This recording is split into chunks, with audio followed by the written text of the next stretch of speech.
Եթերում լուրերի ժամն է, բարի երեկո։ Նախ վերջին լուրը Արշակ Սրբազանը ձերբակալվել է, փաստաբանը Facebook-յան էջում գրել է, որ ձերբակալումը հայտնի տեսագրության հետ կապ չունի։ Հիշեցնեմ, օրեր առաջ ասուլիսում Մայրաթորի դիվանապետը հայտարարել է, որ չի պատրաստվում հեռանալ։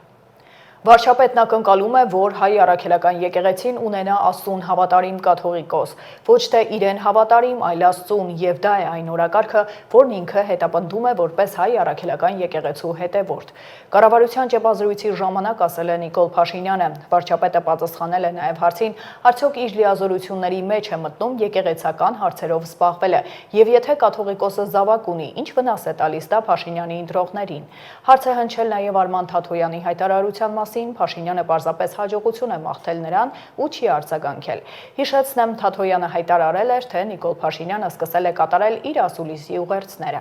Հարցին արդյոք կան ուսումնասիրություններ, որ Մայրաթորն այսպես կոչված կառավարվում է դրսից, Փաշինյանն արձագանքել է, ինչ իմաստ ունի ուսումնասիրել մի բան, ինչն ակնհայտ է։ Ես ակնկալիք չունեմ, որ հայաստանյան առաքելական եկեղեցին ունենա ինձ հավատարիմ, ինչպես դուք ասացիք, կաթողիկոս, ես ակնկալիք ունեմ, որ հայաստանյան առաքելական Սուրբ եկեղեցին ունենա Աստծուն հավատարիմ կաթողիկոս, եւ դա է այն օրակարգը, որը ես հետապնդում եմ որպես, ինչպես բազմիցս ասել եմ, հայաստանյան առաքելական Սուրբ եկեղեցու հավատավոր հետևորդ, եւ ինչ վնաս է տալիս, օրինակ վնաս է տալիս այն, որ նման խոցելիությունները որոշ մարդկանց, օրինակ այդ թվում օտարերկրյա հատուկ ծառայությունները կարող են հավաքագրել եւ դրանք ռիսկեր են, որոնք առնչվում են պետական անվտանգության հետ եւ պետությունը պետք է այդ ռիսկերի նկատմամբ շատ ուշադիր լինի, ինչ վերաբերում է ձեր մյուս հարցին, ես գիտեք ինչ, մեկնաբանելու շատ բան չեմ տեսնում, բոլորին հաջողություն եմ մաղթում։ Գիտեք, ամենամեծ խնդիրն է նա, որ ուսումնասիրելու բան չկա էլ։ Պետք է ուղղակի ուշադիր նայել եւ տեսնել են ինչ որ կատարվում։ Այսինքն ինչը ուսումնասիրես։ Ուսումնասիրում են անհայտը, բայց ակնհայտը ինչով ուսումնասիրես։ Մենք պետք է ուղղակի շատ ուշադիր լինել եւ արձանագրել։ Իմիջայլոց մի շատ կարեւոր եւ հետաքրքիր փաստ, որ ըստ էության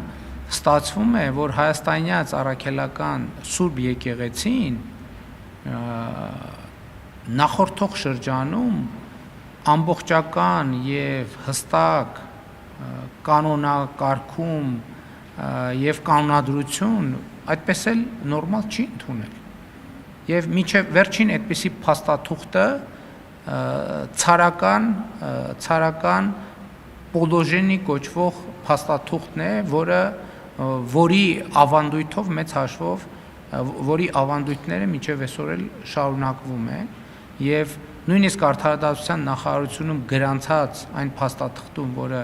ներկայացված է կանոնադրություն, դա ընդգծված է եւ արձանագրված է կանոնադրություն ընդունելու անհրաժեշտությունը։ Կանոնադրություն, որը ի վերջո կանոնակարգի հայաստանյան առաքելական Սուրբ եկեղեցու գործունեությունը եւ հարաբերությունները։ Եվ ուզում եմ ֆունդամենտալ խնդրի անդրադառնալ բարեվարկություն։ Ես շատ բարձ հարց եմ տալիս։ Մենք այսքան մեխանիզմներ ենք ստեղծում, որպեսզի պետական պաշտոնյաների բարեվարկության, երաշխավորման եւ հաշվետվողականության մեխանիզմներ ձևավորեն, իսկ ինչու դա պետքա չլինի հայաստանյան առաքելական Սուրբ եկեղեցում։ Էլի եմ ասում, այսօր ես ավելի եմ համոզվում, որ հայաստանյան առաքելական Սուրբ եկեղեցին գտնվում է պարզապես աղետալի վիճակում։ Բազմաթիվ հոգևորականներ ուղղակի ապրում են չքավորության եզրի։ Մինչդեռ մի այլ խումբ հոգևորականներ շատ մեծ հարստություններ ունեն։ Եվ սա խնդրեմ է, որը պետք է լուծել։ Խորհրդարանում քննարկվել է պարտադիր զինծառայության ժամկետը կրճատելու նախագիծը։ Նախարարն ասել է, որ ժամկետը դառնում է 18 ամսյա։ Ժամկետի կրճատումը չի տարածվելու 2026-ի հունվարի 1-ի դրությամբ ծառայության մեջ գտնվող զինծառայողների վրա, շեշտել է Սուրեն Պապիկյանը, հայտնելով, որ ձմեռային զորակոչը սկսվելու է հունվարի 7-ից։ Նախարարը կարծում է անարդարություն չկա, քանի որ օրենքն ուժի մեջ կմտնի եւ անմիջապես զորակոչվող զորակոչիկի վրա կտարածվի։ Այն գուցե որոշակի անարդարություն պարունակեր, եթե օրինակ իրենք օրենքն ընդունեին հունիսի 1-ին, քանի որ օրենքի մասին խոսակցությունն ավելի վաղ էր եւ օրենքը տարածվեր հունիսի 1-ից հետո կամ հունիսի 1-ից հետո ծառայության անցնող քաղաքացիների վրա։ Պապիկյանը նաեւ ակնկալել է ազգային ժողովի ծափահարությունները, քանի որ հայտնել է, որ պատգամավորի որդին որոշել է դառնալ պայմանագրային։ Ծառայության ժամկետի կրճատումը չի տարածվելու 2026 թվականի հունվարի 1-ի դրությամբ պարտադիր զինվորական ծառայության մեջ գտնվող զինծառայողների վրա։ Շարքային կազմի պարտադիր զինվորական ծառայության ժամկետի կրճատումը հնարավոր է դարձել վերջին տարիների պայմանագրային զինվորական ծառայության գրավչության ավելացման եւ ընդլայնման ուղղությամբ կատարված շարունակական աշխատանքների շնորհիվ։ Պաշտպան հայրենիաթ ծրագիր, ատեստավորման համակարգ, արհեստավար սերժանտական համակարգի ներդրում եւ այլն։ Շարքային կազմի պարտադիր զինվորական ծառայության ժամկետի կրճատման ուղղությամբ քայլերի ձեռնարկումը նախատեսված է կառավարության 2021-26 թվականների ծրագրով։ Հարգելի падգամավորներ, օրենքի նախագիծը հավանության է արժանացել Պաշտպանության եւ անվտանգության հարցերի մշտական հանձնաժողովի կողմից։ Խնդրում եմ օրենքի նախագիծն ընդունել առաջին ընթերցման։ Ընդհանուր առմամբ զինված ուժերի վերաբերյալ որոշումներ ընդունվում են իրավիճակից ելնելով, բայց ազգային անվտանգության ռազմավարության բացակայության այս նոր իրավիճակի պայմաններում մի քիչ մտահոգիչ է, որովհետև նաև հիմնավորման մեջ որոշակի նաև հաշվարկներ անհրաժեշտություն ունեն, բայց ատեստացիոն համակարգը անհավասար պայմաններ է ստեղծում բանակում, ինչ առումով, օրինակի համար ասեմ, որ երկու համապատասխան պաշտոններ հավասարաչափ հրամանատարը մեկը հանձնում է, մեկը չի հանձնում եւ չհանձնածի գումարտակը օրինակ ավելի լավ վիճակում է գտնվում կամ հրամանատարը հանձնում է բարձր աշխատավարձ է ստացում չնսեմացնելով հրամանատարների իհարկե դերակատարությունը, բայց իր ենթականները մանավանդ առաջի գծում գտնվող պայմաններ չունեն, ժամանակ չունեն նախապատրաստվելու եւ պատրաստ չեն։ Հիմա հարցս ներողություն հիմա ավարտեմ։ Այ դուք ատեստացիոն նաեւ այդ բանի մեջ, ընթացքի մեջ ընդգրկված եք եւ ատեստացիայի անցկացման արդյունքում ինչ որոշում է ընդունվում, որովհետեւ դուք էլ կարծեմ հանձնաժողովի նախագահ եք, բարձր սպայական կազմի։ Նկատի ունեմ որակավորման արդյունքում որոշումը որն է։ X զինծառայողը, բարձրաստիճան սպան, եթե ստացել է բավարար լավ կամ գերազանց գնահատական, որակավորվում է լավ, բավարար եւ գերազանց, որի արդյունքում ստանում է համապատասխան բավարարում։ Այսինքն ատեստավորման նպատակը տվյալ զինծառայողի որակավորումը հստակեցնելն է, տվյալ ժամանակահատվածում, այսինքն 3 տարի ժամկետով։ Արձագանք։ Պարոն Պապիկյան, ատեստացիայի հիմնական նպատակը պաշտոնատար անձի համապատասխանությունն է իր պաշտոնին։ Զինված ուժերում ընդունված է եղել եւ կար, որ որակավորման արդյունքում որոշումները հետեւյալն են։ Համապատասխանում է զբաղեցրած պաշտոնին, չի համապատասխանում կամ արժանի է առաջխաղացման։ Որքան ես գիտեմ, որ որակավորման արդյունքում նշվում է ձեր մոտ, որ արժանի է որակավորվել է դրամական բավարարում ստանալու համար, ինչը ատեստացիայի սկզբունքներին չի համապատասխանում։ Ես կարծում եմ, որ դրա ելքը զինված ուժերի համալրման ընթացքը ավելի բարձր մակարդակի բարձրացնելու ելքը ոչ թե ատեստացիան է, ատեստացիայի ձեր ճակերտներով ասած ատեստացիայի արդյունքը դասային աստիճանների շնորհումն է, օրինակ դուք ասում եք գերազանց, լավ, բավարար։ Իսկ զինված ուժերի համալրման դրական ելքը դա բազային աշխատավարձի բարձրացնում է բոլոր կատեգորիաների համար։ Շնորհակալ եմ, պարոն Օհանյան, այս հարցով մենք ելի ենք առիթ ունեցել խոսելու, ես հասկանում եմ, որ նախկինում, քանի որ ատեստավորում եզրույթը ենթադրել է այն ինչ դուք հիմա բարձրաձայնեցիք, ձեզ համար սա խորհուրդ է, որ մենք ատեստավորման այս համակարգում դիտարկում ենք ֆինանսական բավարարումը եւ բնականաբար ձեր մտքում դրանք միմյանց հետ հակասության մեջ են մտնում, իրականում պետք չի դրանք պետք չի միմյանց հակադրել։ Եվ եթե իմաստն ունենա, որ ատեստավորում այլ անվանում ունենա ու դրանով կյանք կփոխվի, կարծում եմ ուղղակի դա կարա տեխնիկական գործողություն լինի,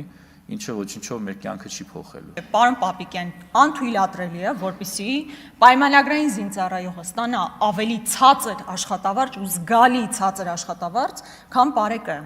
Հասկանում եք, ես ամենայն հարգանքով նրանց իրականացրած աշխատանքի նկատմամբ ոչ թե հակադրության մեջ եմ դնում, այլ համեմատության մեջ եմ դնում։ Հիմա Հայաստանի Հանրապետության քաղաքացին, եթե ընտրություն կատարի, որտեղ գնա աշխատելու, հաշվի առնելով սահմանում առկա ռիսկերը, մարտահրավերները, պայմանները եւ այն ինչ որ ունենալու օրինակ Երևանի կենտրոնում բարեք աշխատելիս։ Ակնհայտ է, չէ, եթե մենք համալրման խնդիր ենք փորձելու լուծել, եթե պրոֆեսիոնալ բանակ ենք փորձելու ձևավորել, առնվազն տարական բազային աշխատավարձի բարձրացումը պարզապես հրամայական է։ Այսօր ասել, որ պետքա բոլորինը համատարած բարձրացնենք աշխատավարձերը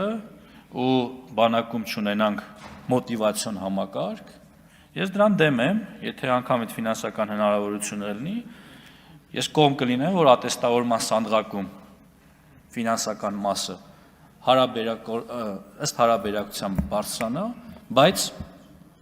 համատարած բոլորի աշխատավարձը չբարձրանա, որովհետև դա դեմոտիվացնում է զինվորականությանը։ Եվ համեմատել այսօր նորից կրկին պարեկին ու զինվորականին այն պարագայում, երբ ատեստավորված զինվորականի աշխատավարձը 205-ից 470,000 դրամով ավելացել է։ 205-ից 470,000 դրամ։ Սա կարծում եմ փոքր գումար չի, ու եթե հնարավորությունը ստեղծված է բոլորի համար, ինչու չպիտի դրանից օգտվեն բոլորը։ Այն ինչ վերաբերում է նրան, որ սահմանում կանգնած մարդը ժամանակ չունի, չի կարողանում, մենք հիմա ապահովում ենք նաև դրա համար պայմաններ, այսինքն հնարավորություն ենք տալիս, որ զինվորը ունենա բավարար ժամանակ իր ատեստավորման վրա ավելի շատ աշխատելու, իր ֆիզիկական վիճակը ավելի բարելավելու համար։ Իհարկե չեմ կարող այս ամբիոնից չողջունել, որ ազգային ժողովի падգամավորի որդին որոշում է ընդունել դառնալ պայմանագրային զինծառայող պաշտպան հայրենիաթ ծրագրով։ Ես սպասում եի, որ ազգային ժողովը կծափահարի, բայց չծափահարեց։ Իրականում սա նաև նրա մասին է, որ ոչ միայն համակարգը հավասար է, բոլորի համար է, այլև այն շատ գրավիչ է։ Եվ այսօր մեր երիտասարդները, պատանիները որոշում են ընդունում դառնալ զինվորական եւ իրենց կյանքը կապում են զինվորականության հետ։ Պաշտպանության և անվտանգության հարցերի հանձնաժողովի նախագահը լրագրողների հետ զրույցում խոսել է այս նախաձեռնության նպատակի մասին, բացառել, որ բանակի բարեփոխումները կապված են առաջիկա ընտրությունների հետ։ Անդրանիկ Քոչարյանը բերել է հարևան երկրների օրինակը։ Նա նաև խոսել է 44-օրյայի հանգամանքներն ուսումնասիրող քննիչ հանձնաժողովի զեկույցի մասին, նշել, որ զեկույցը պահվում է գաղտնի բաժնում, սակայն չի կարող քննարկվել կառավարական կառույցների փակ ֆորումներից դուրս։ Զեկույցում կան դրվագներ, որոնք կարող են հասանելի լինել հանրությանը, կյանքը ցույց կտա, թե ինչպես կզարգանան իրադարձությունները։ Քոչարյանը խնդրել է համբերատար լինել։ Պատգամավորը խոսել է բանակի այսօրվա վիճակի մասին։ Եթե բանակի առաջնագիծը լիներ այնպես կահավորված, ոնց որ հիմա է, եթե մենք հիմա խոսում ենք ամրոցների մասին, այն ժամանակ մենք միայն տեսել ենք Բանգա Բութուլգեկը, Տոքսերյան Օհանյանը ներինց, բայց ինքը այն ժամանակ չի ունեցել այդ հնարավորությունը ամրոցներ կառուցելու, որովհետև այն ժամանակվա գումարը գնացել է դղյակներ կառուցելու համար։ Իսկ այսօր գումարը դրվել է հենց անվտանգային նպատակների համար, եւ մենք կարող ենք հպարտությամբ ասել, որ այնտեղ ծառայություն տանողը շատ պաշտպանված է, շատ բարձր մակարդակի, օդից, դիմացից եւ հետևից։ Պարոն Քոչարյան, Սերժ Սարգսյանն ասում է, որ պատերազմի ժամանակ տարօրինակ է, որ հենց առաջի օրերին ամբողջ համակարգի կեսը ոչնչացվեց։ Ինչպես է ստացվել։ Սերժ Սարգսյանը ոսո պաշտպանության նախարար չէ եղել։ Եթե հանկարծ ուրիշ մարդ ասեր, ես կզարմանայի, բայց երբ որ Սերժ Սարգսյանն ասում է, երբ որ հակառակորդը մտածում է հարված հասցնելու, բա ում պիտի խփեր։ Ոչ չէր խփելու որևէ բան առևտրի կենտրոնի։ Պիտի խփեր հոբ համակարգին։ Իհարկե հնարավոր է, նայած թե դու ինչքանով ես պատրաստ հարված հասցնելու։ Բա որ ասում ենք, ինչի չէիք պատրաստում, երբ որ տեսնում եք, թե հակառակորդը խոցելու ինչ սպառազինություն է ձեռք բերում, բա պիտի խփեր։ Խփել է նաև կառավարման կենտրերին, մենակ հոբ համակարգը չի եղել։ այո պիտի խփեր, որպեսզի օդը լիարժեք ինչ ուզենար աներ, այ մեր հոբ համակարգերը ինչու չէր արդիականացվել իրենց կառավարման շրջանում։ Իր եւ Ռոբերտ Սեթրակովիչ։ Ուշադիր լսեք ինձ։ Հոբ համակարգերը արդիականացվել են 18 թվականից հետո, երբ որ տոր համակարգերը ձեռք բերվեցին։ Բայց դա բավարար չէր, այդ հաշվարկները բավարար չէին ամբողջը պահելու։ Երբ որ վարչապետը առաջարկում է գնանք մի հատ նոր ձեռքբերված սպառազինություն տեսեք, գնացինք եւ ես ի զարմանս չտեսա ոչ մի ինդիմադիր պատգամավոր։ Ինչու՞, որովհետեւ այնտեղ հոբ համակարգի ղեկավարը մեր գեներալը, երբ որ զեկուցում էր, պարզ երևում էր, թե նոր ձեռքբերված սպառազինությամբ մենք մեր երկրի տարածքի ինչքան մասն են կարողանում այս բանից ծածկել։ Այն ժամանակ այդ հնարավորություն չենք ունեցել։ Հնացած համակարգեր, այս 300-ը եւ այլն։ 16 թվականին այն համակարգը չէր, որ այդպես չէր, առաջի օրը չվերացավ։ Դուք ինչից եք խաբար 16 թվականից։ Այդ հարցը որ տալիս եք։ Դե հիմա ես ասում եմ ձեզ, ոչ այդպես չէր։ 16-ի նույն հնացած համակարգերն էին, որտեղի նույնիսկ պայստամասերը արկա չէր։ Գույքն ապօրինի տնօրինելու հիմքով ուսումնասիրվում են մի շարք միություններ, ժուրնալիստների միությունը, նկարիչների եւ գրողների միությունն ու մի շարք այլ ստեղծագործական միավորումներին պատկանող գույքեր։ Կառավարության նիստում հայտարարել է գլխավոր դատախազ Աննա Վարդապետյանը ԴՕՍԱՖ միությանը պատկանող 11 գույքերը վերադարձնելու նախագծի քննարկման շրջանակներում։ Դատախազը հայտնել է, որ կատարված ուսումնասիրությունների շրջանակում իր հիշատակած միություններում բարեբախտաբար դեռ չեն հասցրել մեծ քանակի գույքեր օտարել։ Մենք պատրաստ ենք այդտեղ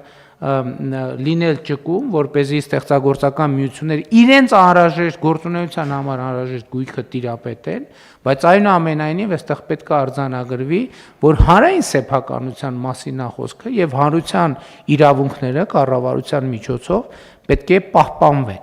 Եվ հիմա հետեւաբար ԴՕՍԱՖ-ի պարագայում էլ նույն մեխանիզմը գործել, ինչ որ այնտեղ ավագանուի որոշում էր, այստեղ ինչ մեխանիզմով ենք մենք վերադարձը կամ պաշտպանության նախարարությանը ապահովել։ Շնորհակալություն, պարոն վարչապետ, քանի որ նշեցիք հասարակական կազմակերպությունները, կարճ ուղղակի տվյալներ հայտնեմ, որ մենք շարունակում ենք ուսումնասիրությունները նաև հասարակական կազմակերպությունների հետ կապված, որոնք որ ապօրինի ըստ էության տնօրինում են պետական սեփականություն հանդիսացող գույքերը, դրանք տարբեր տեսակի միություններն են։ Այս պահին ուսումնասիրության ներքո են գտնվում ժուրնալիստների միությունը, նկարիչների միությունը, գրողների միությունը եւ մի շարք այլ ստեղծագործական միավորումներին պատկանող գույքեր։ Սա իհարկե որոշակի նյարդ է առաջացնում, որովհետեւ տպավորություն է, թե մենք փորձում ենք խանգարել այս միությունների աշխատանքին, բայց իրականում մենք աշխատանքի մասով որևէ միջամտություն եւ խնդիրներ չենք ստեղծում։ Մենք ընդհանրապես թույլ չենք տալիս, որպեսզի այս օտարումների շղթան շարունակվի։ Բարեբախտաբար մեր կողմից կատարված ուսումնասիրություններում դեռևս չեն հասցրել մեծ քանակի գույքեր օտարել, ավելի ոնց որ վատ վիճակում է նկարիչների միությունը, մնացածի մասով կարծես թե շատ չենք ուշացել, բայց այստեղ մենք ընդհանրապես խզում ենք այդ հնարավոր կոռուպցիոն շղթան, քանի որ գույքերը չեն օտարվում ուղակի, օտարվում են այս անձանց հետ փոխկապակցված անձանց եւ ըստ էության հետագայում այդ անձանց կողմից, երբ որ ձեռք են բերվում բավական էժան գներով, շատ ավելի թանկ գներով, մի քանի տասնյակ ու 100 անգամ թանկ, օտարվում են այլ երրորդ անձանց, մենք այս շղթաներն ենք ուսումնասիրում եւ ըստ էության այս պահին թույլ չենք տալիս, որպեսզի օտարումները շարունակվի։ Նույն սխեման ԴՕՍԱՖ-ն է, մի տարբերությամբ, պարոն վարչապետ, քանի որ այստեղ իրենք կենտրոնական մարմին ունեն, կառավարման խորհուրդ, կառավարման խորհուրդը որոշել է, որ իր տիրապետումը գույքի նկատմամբ օրինական չէ եւ այս 11 գույքերը իր խորհրդի որոշմամբ որոշել է վերադարձնել Հայաստանի Հանրապետությանը։ Քննչական մարմիններն ու դատախազությունը այս պահին իրականացնում են արդեն իրավական ձևակերպումների հետ կապված գործընթացները եւ ինչպես նշեցի նաեւ քրեական գործ է քննվում այս հարցի վերաբերյալ, որովհետեւ գույքի նկատմամբ իրենց նախնական իրավունքների գրանցումները օրինական չեն։ Այդ մասին կա նաեւ Վճռաբեկ դատարանի որոշում, որը որ մենք օգտագործում ենք այս հասարակական կազմակերպությունների դեմ մեր հայցերում։ Էլի ուզում եմ ընդգծել, որ ստեղծագործական միությունների հետ կապված շատ բուռն քննարկումներ են բռնկվում երբեմն ստեղծագործական միությունների գործունեությունը որևէ ձևով խոչընդոտելու ոչ մտադրություն, ոչ ցանկություն, ոչ էլ սպառնալիք կա, այդպիսի խնդիր ընդհանրապես չկա։ Խոսքը Հայաստանի Հանրապետությանը եւ հանրությանը պատկանող գույքի պատշաճ կառավարման եւ պատշաճ հարաբերություններ հաստատելու մասին է։ Խնդրեմ Տիկին Անդրեաս։ Շնորհակալություն, պարոն վարչապետ, ես էլ կուզեի ընդգծել, որովհետև մենք շատ բազմազան դաշտի մասին ենք խոսում եւ որպեսզի նաեւ տպավորությունը թյուր չստեղծվի, կուզեմ ասել, որ մենք շատ միությունների հետ եւ նաեւ շատ հասարակական կազմակերպությունների հետ արդյունավետ համագործակցություն ունենք։ Ուզում եմ հիշեցնել օրինակ Սևան մարզական միությունը, որը կարևոր գործունեություն է ծավալում սպորտի ոլորտում եւ հատկապես գյուղական բնակավայրերում երեխաներին սպորտով զբաղվելու հնարավորություններ է ընձեռում եւ մենք օրինակ հրաշալի համագործակցության օրինակ էր, երբ որ Վիկտոր Արչինյանի մարզադպրոցի թեման էինք քննարկում եւ այդտեղ կար նաեւ զուգահեռաբար երկու այլ մարզադպրոցների աշխատանք անելու խնդիր, Գեղակերտի մարզադպրոցը Սևան մարզական հասարակական կազմակերպությանն էր դե ֆակտո նույն կարգավիճակում գտնվում եւ մարզական կազմակերպության հետ մեր համագործակցությամբ իրենց խորհուրդը դա արդեն իսկ նվիրաբերել է պետությանը, որպեսզի այդտեղ մարզադպրոցը բարեկարգվի եւ այդտեղ հետագա աշխատանքները կազմակերպվեն պատշաճ պայմաններում։ Եվ նույնը վերաբերում է նաեւ շատ միությունների, որոնց հետ մենք շատ արդյունավետ աշխատում ենք։ Իհարկե, այստեղ դա չի նշանակում, որ գուրքային հարցերը չպիտի կարգավորվեն, բայց ես էլ ուզում եմ վերահաստատել, որ իրենց գործունեության առումով եւ իրենց հետ նաեւ շատ տարբեր ծրագրեր իրականացնելու առումով սա ոչինչ չի նշանակում եւ այդ դաշտում այն աշխատանքը, որը որակյալ է ոլորտի զարգացմանն է տանում, դա իրականացվում է։ Շնորհակալ։ Վալերի Բրյուսովի անվան պետական համալսարանում վիճաբանություն է եղել ծեծկրտուքի մասնակիցները մի խումբ աղջիկներ են։ Ըստ տեղեկությունների վիճաբանությունը ծագել է միմյանց վիրավորելու հարցի շուրջ։ Ներքին գործերի նախարարությունից հայտնում են, որ համայնքային ոստիկանության կենտրոնական բաժնի ծառայողները հայտնաբերել եւ ֆիզիկական ներգործության հիմնավոր կասկածանքով ձերբակալել են միջադեպի բոլոր մասնակիցներին։ Նրանք ներկայացվել են նախաքննական մարմին։ Այժմ առաջարկում եմ ծանոթանալ աշխարհում կատարվող իրադարձություններին։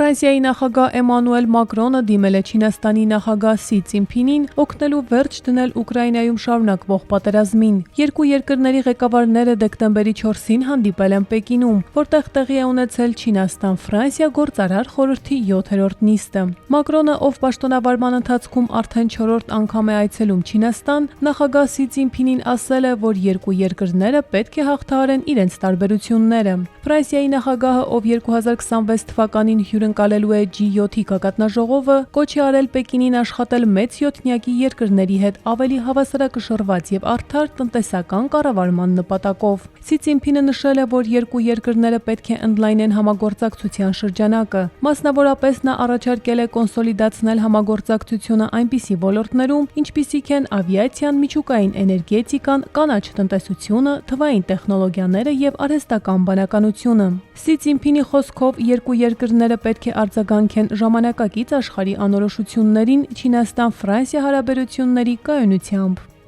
Չինաստանը վճռականորեն դեմ է որևէ տեսակի պաշտոնական շփումներին Միացյալ Նահանգների եւ Թայվանի միջև։ Այս մասին հայտարարել է Չինաստանի արտաքին գործերի նախարարության խոսնակ Լի Ցյանը։ Այս հայտարարությունը արվել է այն բանից հետո, ինչ ԱՄՆ նախագահ Դոնալդ Թրամփը դեկտեմբերի 2-ին ստորագրել է Թայվանի հետ հարաբերությունների վերաբերյալ օրենք, որը ենթադրում է, որ Միացյալ Նահանգները առնվազն 5 տարին մեկ անգամ պետք է պարբերաբար վերանայի եւ թարմացնի ուղեցույցները, թե ինչպես է ԱՄՆ-ն պաշտոնապես փոխգործակցելու Թայվանի տարածաշրջանի հետ։ Արտաքին գործերի նախարարության խոսնակ Լի Ցյանը շեշտել է, որ Թայվանի հարցը առաջին կարմիր գիծն է, որը չպետք է հատվի Չին-ամերիկյան հարաբերություններում, ընդգծելով, որ մեկ Չինաստան սկզբունքը երկկողմ կապերի քաղաքական հիմքն է։ Նրա համոզմամբ Միացյալ Նահանգները պետք է դադարեցնի Թայվանի հետ բոլոր պաշտոնական շփումները եւ խուսափի սխալ ազդանշաններ ուղարկել Թայվանի անկախության անջատողական ուժերին։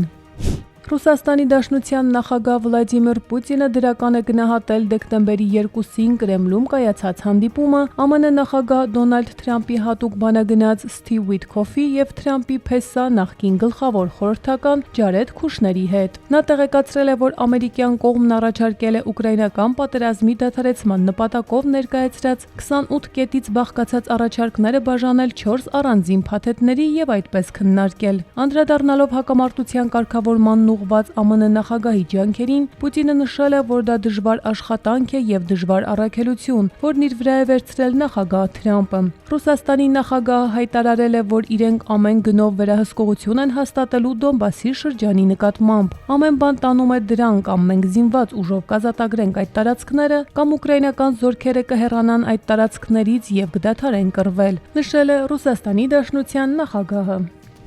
Գերմանիայի նախագահ Ֆրանկ Վալտեր Շտայնմայերը հանդես է եկել Գերմանիայի եւ Մեծ Բրիտանիայի միջև գործընկերային հարաբերությունների զարգացման համար նոր հիմք ստեղծելու օգտին։ Մենք ցանկանում ենք մեր գործընկերությունը դնել նոր հիմքի վրա։ Մենք ցանկանում ենք այսպես ասած ամրապնդել մեր հարաբերությունների ենթակառուցվածքները, ասել է Շտայնմայերը ելույթ ունենալով Վինձորի ամրոցում կայացած հանդիսավոր ընդունելության ժամանակ։ Գերմանիան եւ Մեծ Բրիտանիան նրա խոսքով համատեղ աշխատում են անվտանգության եւ համագործակցության, էներգետիկ քաղաքականության եւ կլիմայի պաշտպանության, ինչպես նաեւ Ուկրաինայի աջակցության հարցերով։ Գերմանիայի նախագահը եւ նրա կինը Չարլզ III թագավորի հրավերով երրորդյա պետական այցով գտնվում են Մեծ Բրիտանիայում։ 2023 թվականին բրիտանական միապետը թագադրվելուց հետո իր առաջին պետական այցը կատարել է հենց Գերմանիա։ Մինչ այդ Ուելսի արքայազնի կարգավիճակով նա ավելի քան 40 անգամ այցելել էր Գերմանիա։ Բուքինգեմյան պալատի տվյալներով նա դարձել է 27 տարվա ընթացքում Գերմանիայի առաջին նախագահը,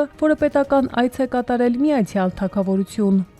Գազայի բժշկական աղբյուրների հաղորդմամբ Խան Յունիս քաղաքում տեղահանվածների համար նախատեսված վրանների վրա իսրայելական անօդաչու թռչող սարքերի հարվածների հետևանքով զոհվել է 5 մարդ, այդ թվում 2 երեխա, կան նաև վիրավորներ։ Իսրայելական ուժերի հրետանին եւ ռազմական տեխնիկան ինտենսիվորեն հրետակոծում են Գազա քաղաքի արևելյան շրջանները, ավերում Թուֆա թաղամասի շենքերը։ Իսրայելական ուժերը նաև հարձակվել են արևմտյան ափի Նաբլուզ եւ Կալկիլիա քաղաքների վրա, իրականացնելով խուզարկություններ եւ ձերբակալություններ պաղեստինցի բնակիչների շրջանում։ Համասը հայտարարել է, որ Խան Յունիսում տեղահանված անձանց վրանների Իսրայելի կողմից ռմբակոծությունը, ռազմական հանցագործությունը եւ հրադադարի համաձայնագրի ակնհայտ անտեսում։ Շարժումը կոչ է արել միջնորդներին եւ երաշխավոր պետություններին զսպել Իսրայելին եւ թույլ չտալ Նեթանյահուին խուսափել համաձայնության կատարումից։ Գազայի առողջապահության նախարարությունը տեղեկացրել է, որ 2023 թվականի հոկտեմբերի 7-ից ի վեր իսրայելական հարձակումների հետևանքով զոհված պաղեստինցիների թիվը հասել է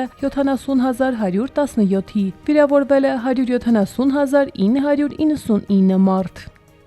Արմինե Գևորգյան, Update լրատվական։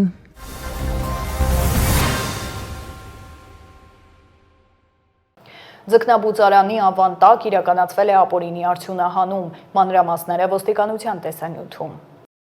Քրեական ոստիկանության Արմավիրի մարզային վարչությունում ստացված օպերատիվ տեղեկություններն իրացնելիս ձեռք են բերվել փաստական տվյալներ, որ Արմավիրի մարզի Եղեգնուտ գյուղի տարածքում նույն գյուղի բնակիչ 36-ամյա տղամարդը, ունենալով միայն ձկնաբուծարան կառուցելու թույլտվություն եւ չունենալով ընտերկօգտագործման իրավունք, իրականացնում է ավազակոպճագլաքարային խառնուրդի արդյունահանում։ Ստուգման պարզվեց նաեւ, որ 36-ամյա տղամարդը խառնուրդը վաճառում է սահմանափակ պատասխանատվությամբ մի ընկերության, որն էլ խառնուրդը մշակում, տեսակավորում եւ իրացնում է։ Դեկտեմբերի 1-ին քրեական ոստիկաններն այցելել են Եղեգնուտ, տարածքում հայտնաբերվեց գործող էքսկավատոր, իսկ տարածքից դուրս տանող ճանապարհին ավազակոպճագլաքարային խառնուրդով բարձված 3 բեռնատար։ Արմավիրի մարզային քննչական վարչությունում նախաձեռնվել է քրեական վարույթ, առանձնապես խոշոր չափերի գույքային վնաս պատճառելով, ապօրինի ձեռնարկատիրական գործունեության հատկանիշներով 5 անձ ձերբակալվել է, հանգամանքները պարզվում են։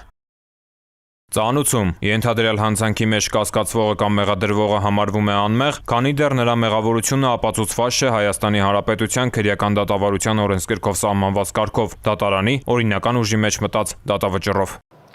Եվ վաղը եղանակը կլինի առանց ստեղումների, օդի ջերմաստիճանը դեկտեմբերի 7-ից 8-ը կնվազի 2-ից 5 նիշով։ Այսքանը դուք դիտում եք Update լրատվականը, հիշեցնեմ վայրկյաններ անց վերլուծությունն է, բաց չթողնեք, իսկ ես ձեզ հրաժեշտ եմ տալիս, հաջողություն։